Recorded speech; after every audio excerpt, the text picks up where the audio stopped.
Sorry. Like midnight where I'm at.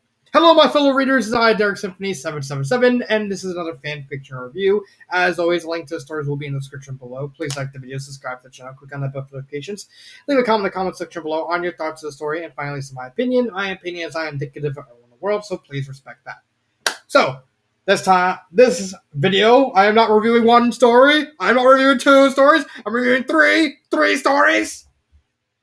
Three Lunaverse stories. The reason I'm doing, if you didn't watch the previous video, the reason I'm doing three videos is because the story I'm currently reading through, Ice Hearts, it's going to be by itself, so I want to get rid of all three. Concert from Boneyville, Ling from Another World, and Dinky's Birthday.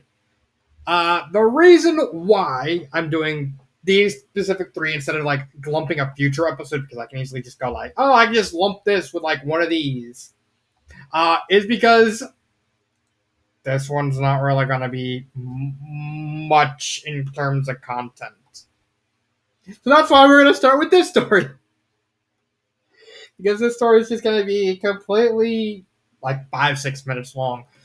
So, what's the plot of Dinky's Birthday? The plot is just Dinky's birthday. And Ed Ditsy is just being her typical anxious self, worried that Dinky is growing up and becoming independent, and she doesn't want, and she is worried that that's gonna impact her, and now and doesn't and is considering to keep her. Oh, wait a minute, that sounds very familiar. Oh yes, exam jitters. This is literally just exam jitters, more or less. That's why this story is gonna be so short.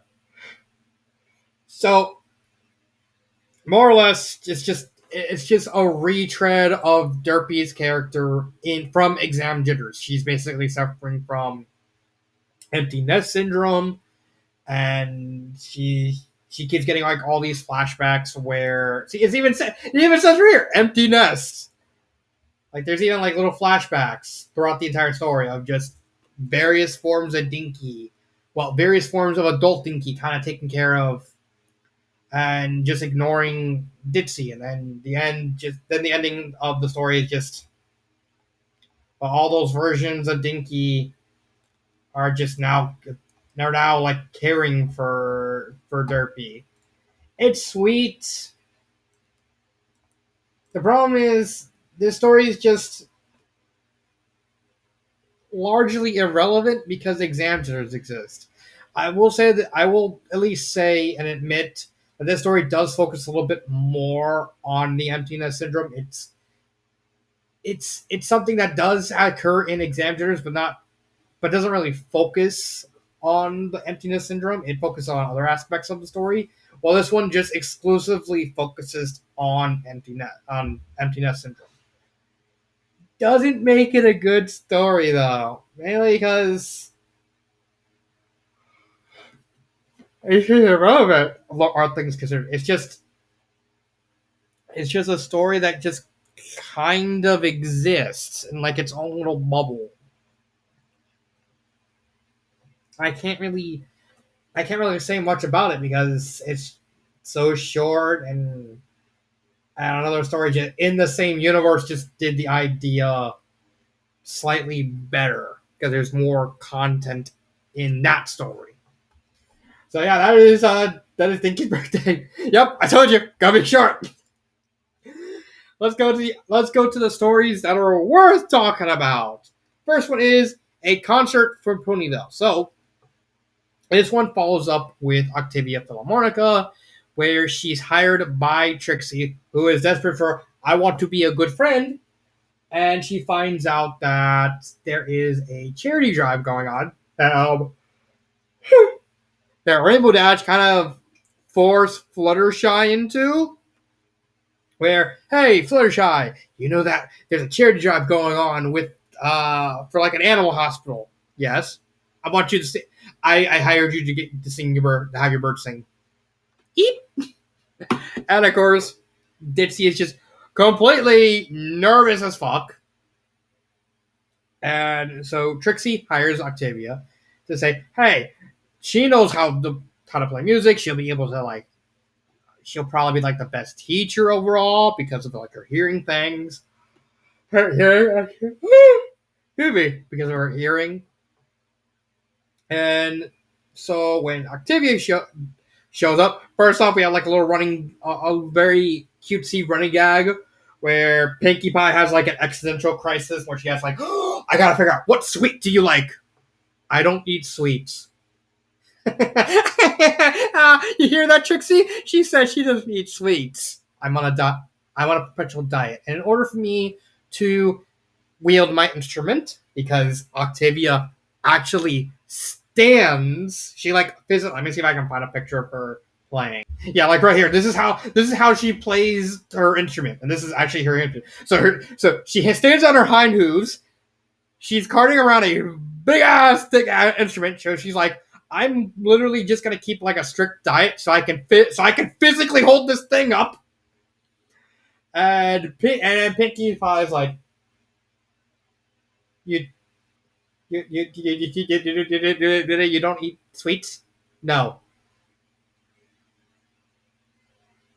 Ah! And then cue a running theme of Pinkie Pie just constantly sneaking around with like dessert themed weapons. It's like, eat this now. No. Oh, come on, man. Just eat it. No. Ending with, of course, a fuck of all things, a goddamn cupcakes reference. Why? Why? I get that story. I know this story was made in 2013, but I figured at this date there would be like no more cupcakes references. Just like why? Why? I know, like for like I know, or like when cupcakes came out, there wasn't like a single My Little Pony fanfiction that wasn't referencing it. Because of course it would. But I figured that the Lunaverse would be better than that, but not really because it's Pinkie Pie we're talking about. And she like her whole shtick in this story is just trying to like shove desserts. Like, you will eat your desserts. No. Oh, come on, man. To the point where and Octavia just constantly duping Pinkie because her hearing is so good that she's able to like keep Pinkie Pie off guard because like, oh, I got you this time. I can hear you. Oh, come on. Defeat these cupcakes. and Octavia just dodging it because of her hearing. And Pinkie Pie just getting put out like, it's okay. So back to the story, back to the plot, because I carried out too long for that dumb running gag. Octavia meets Fluttershy. However, Octavia is very, very harsh because in this story, in the Lunaverse, Fluttershy never really grew a spine. Like she was unable to hang out with the other, with like Rarity and Twilight. She has Rainbow Dash, but Rainbow Dash is kind of a dick in this version. Well, even more of a dick than Canon. Like Canon Rainbow Dash is a pretty big dick, but Lunaverse is just a bigger dick. And so Fluttershy is even more shy than her canon self, so she believes like if anyone even like so much as raises her, like tries to correct her, she feels it like is an actual attack on herself and she just closes herself off. Like in universe, it took like Trixie months just to be able to talk to Fluttershy. Months. Just to talk to her. And of course Angel Bunny is like an actual asshole. Now here comes Octavia, basically who's hired. It's like, I'm gonna, I'm gonna help you with this, and who's constantly stern with her because that's how Octavia teaches. And guess what? Nobody told Octavia that she's trying to teach someone who is spineless. You are spineless, which causes a lot of conflict between and frustration between Octavia and Fluttershy because Fluttershy keeps closing herself off, and Octavia is just completely like getting more and more put on about because of the simple fact she can't really. It feels like she's bashing her head against a brick wall. So she's like, so Trixie, being Trixie, manages to get through to Octavia. It's like, give her one more chance, but don't be harsh with her. Be kind. Well, why should I be kind? Because she believes like anyone even remotely talking the way like any way that's even like remotely stern, she just completely closes off because she thinks anything that's said like is like an explicit assault on her person. Is she a snowflake? Yes. Trixie, what? She is. I mean, there's spineless, and then there's that. I wonder if I blow on her, will she faint from blood loss? Trixie, okay, fine, fine. Just Octavia, please, just be kind to her. Okay, okay. And then eventually, uh, thanks to Trixie's words, Octavia manages to properly teach Fluttershy, not being any remotely harsh. And they eventually, Trixie even helps Fluttershy kind of hide from stage fright and keep her like invisible and put like a little bot, like put her in like a little gazebo sort of thing that's cut off, so that way she can like direct her birds while she's like hidden from everyone, so she doesn't get anxious. And the whole story just kind of ends with like Octavia going home. She did her job. The the the donation drive was a success. People donated a bunch of money to like I think I can't remember what position she was. Soft Tooth, who's basically like an animal person. I think that's fine. Character wise, there's really only like Octavia and Fluttershy and Trixie. I think they're really good. The thing is, this one, despite the fact that it's technically supposed to be like an episodic story, this one doesn't really advance or do much with the characters. This is mostly just like, here's like a story, here's a prompt for an idea for an episode, and it's just like, here's how they react. I mean, Trixie does get like, oh, I should try to understand that people are gonna have different ways of learning things, or some people are gonna have to learn how to teach differently depending on the person.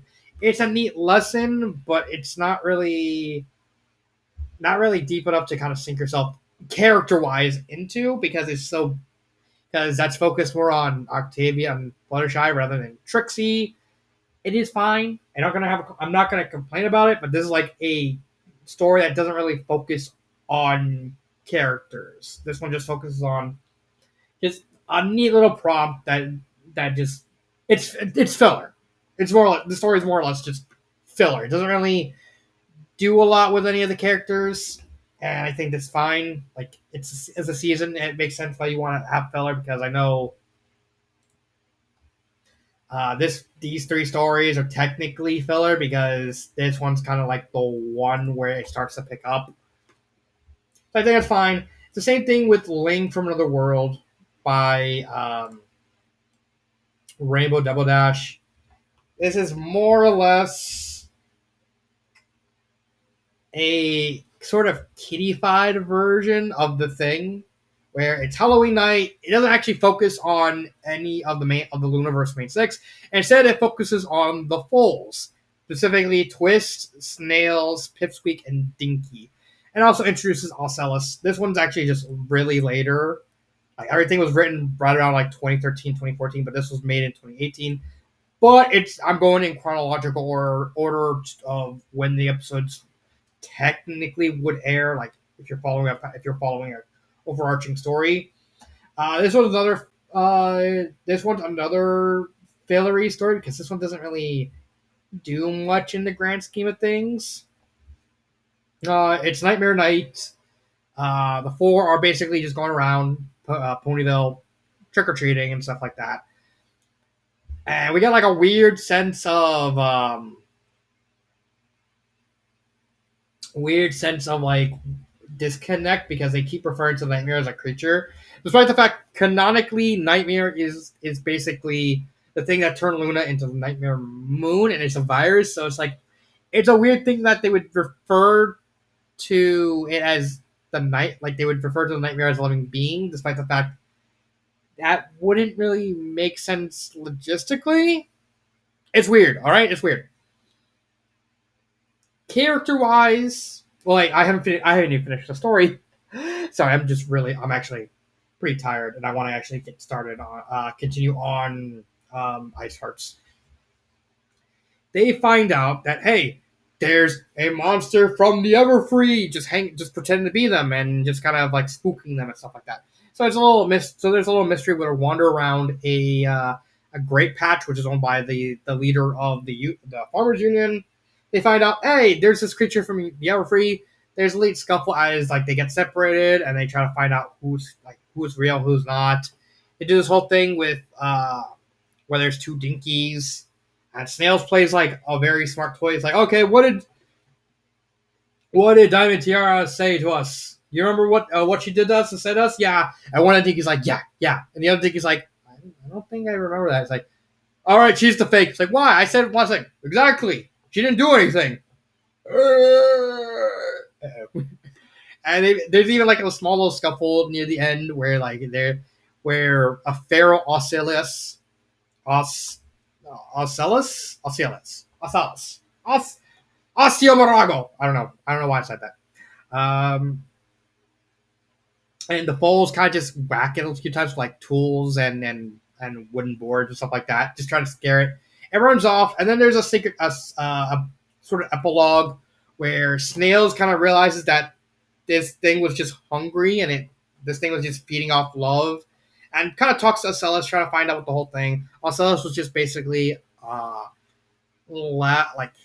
like somehow teleported from their nest to Ponyville, and they kind of just they're trying to feed around. So Snails kind of convinces the Ocellus to go, well, just disguise yourself as like a newcomer, as long as it's not a foal, because then Lee will kind of wonder things, and then just kind of feed here, there, and stuff like that.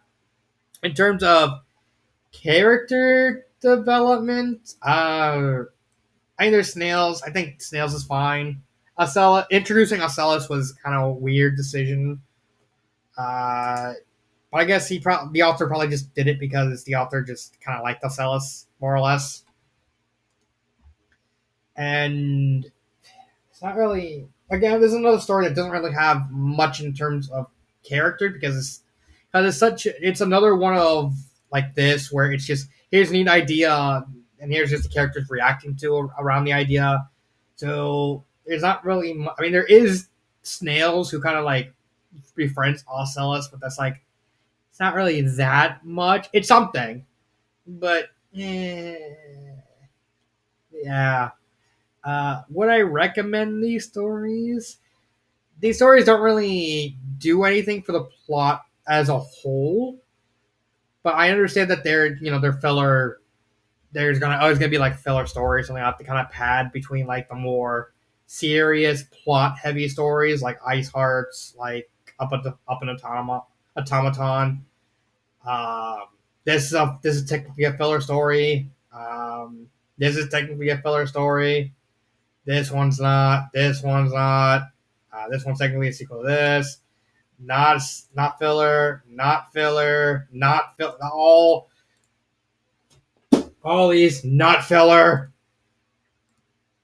This one's kind of filler, but this one's supposed to like build into the finale for season 2, so I can kind of forgive this one.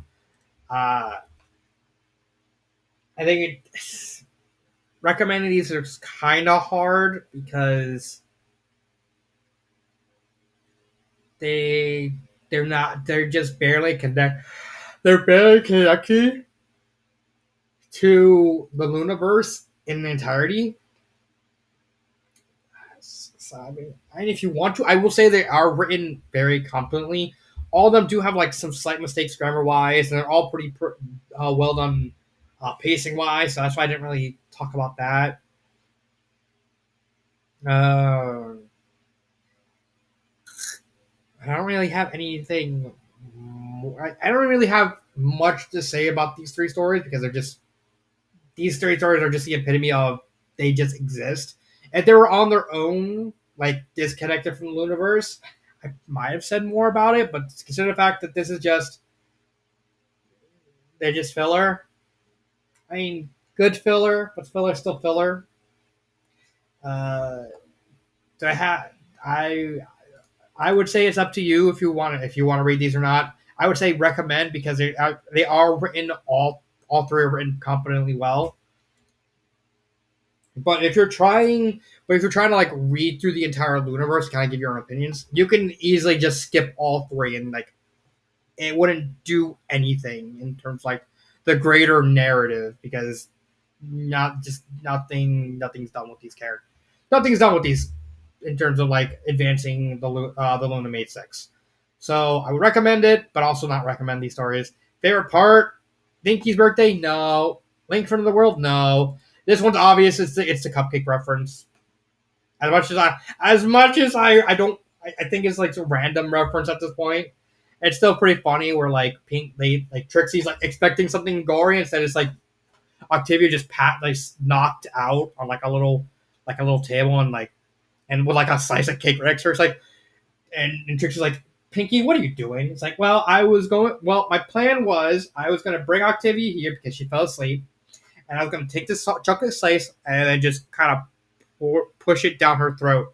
Then I realized it's not really the right thing to do, so I just left the cake right next to her, and when she wakes up, then I'll shove it down her throat. Pinky, all right, okay, fine. The cake will be there when she wakes up, and she can eat it if she wants to. Better, better. Yay! Party time. That's it.